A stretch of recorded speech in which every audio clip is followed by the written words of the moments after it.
If you pan it down here, you see it's about 3 o'clock in the morning, and there's not a car or a person in sight. If you pan over here, it's the same thing. Not a car or a person in sight. People want to know where I find my strength at, where I get my strength. I get it from a lot of places, but right now, this morning, I'm getting it from, there's not a motherfucker that's up. There's not a car, there's not a person. Everybody's in their bed, sleep, dreading that it's a Monday, hate it's a Monday, and I'm loving it. I'm loving it. Where everybody's getting weaker, I'm getting stronger. It's not about the running, the swimming, the push-ups, the sit-ups. It's about what those things do for your mentality. You don't get better on the daggone couch. You get better by coming out here and getting the fuck after it every daggone day. Stay hard.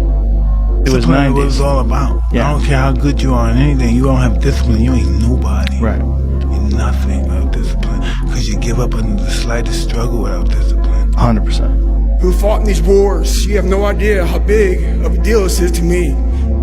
I was not always this strong guy you see. I went through a lot of hard times in my life to get here today. Suffering before your mind starts saying we need self-talk. So what I tell myself is I go back to the months and years of preparation to get to that day. And I'm telling myself, the 3:30 in the morning, and I'm looking at my shoes, and I want to go out there and run 30 miles. I have to, in that second, in that moment of this self-talk, my mind saying, you got to find more, you got to find more. I once again calm down, go back into my mind, in my cookie jar, I call it, and I have to reflect back on the shit I did to get here. And that becomes my self-talk. Self-talk does not work unless it is real. Most of us lie to ourselves in the self-talk. It doesn't work. It has to be real. It has to be something that you've done to make it really work. Be the guy who embraces the ugly, the miserable. Be the guy who embraces hard work, the grind. Don't be afraid of being hurt. Don't be afraid of sacrificing some blood. Every morning, every day of our lives, we have choices to make.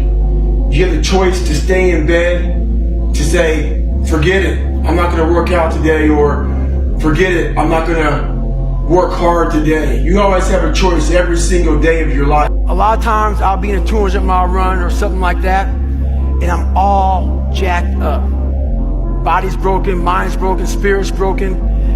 I started to say, what if I can pull this off? When I first walked into the Navy SEAL recruiter's office, he looked at me and said, there's only been 35 African Americans in 70 years make it through. You know what I said to myself?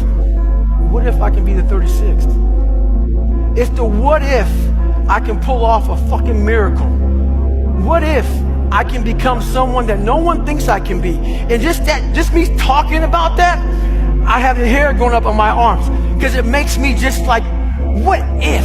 There's nothing you're gonna say, there's nothing you're gonna fucking do that's gonna outweigh anything I've already said to myself. That guy sucks, he's ugly, he's fat, he's full of shit. I've already said that, you know? So The fear is never reaching your potential. That's it. That always falling short, always quitting before you're done, always procrastinating, always not doing the right thing. And then one day you're an old man. Yep. And you look back and go, God, I could have been great. Yep. I could have been great. I never forget one time I was running by a graveyard when I was fucking just trying to become, I was fat. And I ran by a graveyard and I looked out there and I have all these epiphanies, man. I have all these fucking moments of it's crazy, man, of this thought. Cause I'm always by myself. I'm always in deep fucking thought about how to be better. And I look out there, I'm like, man, I wonder how many of you motherfuckers in there fucking just are so upset with how you lived your life and fucking just regret how you lived it. And I'm running a 300-pound man thinking, man, don't fucking die like this, bro. Don't die like this. So people wonder where this shit comes from me. It comes from such deep thought of trying to see what this is all about. What is this life all about? What am I all about? Why am I here? You know, I had to find purpose. And my suffering, it had a purpose. It had a fucking purpose. There's also a section of men who just feel alone, like myself, who felt like they have to hold things in, that they shouldn't share their emotions, that they don't lean on people and that they should just carry stuff in and they need to be X, Y, and Z to be like good enough. So there's this like balance of that, and you almost need to learn to, again, like I mentioned, like that, the masculine and the feminine, being able to integrate that.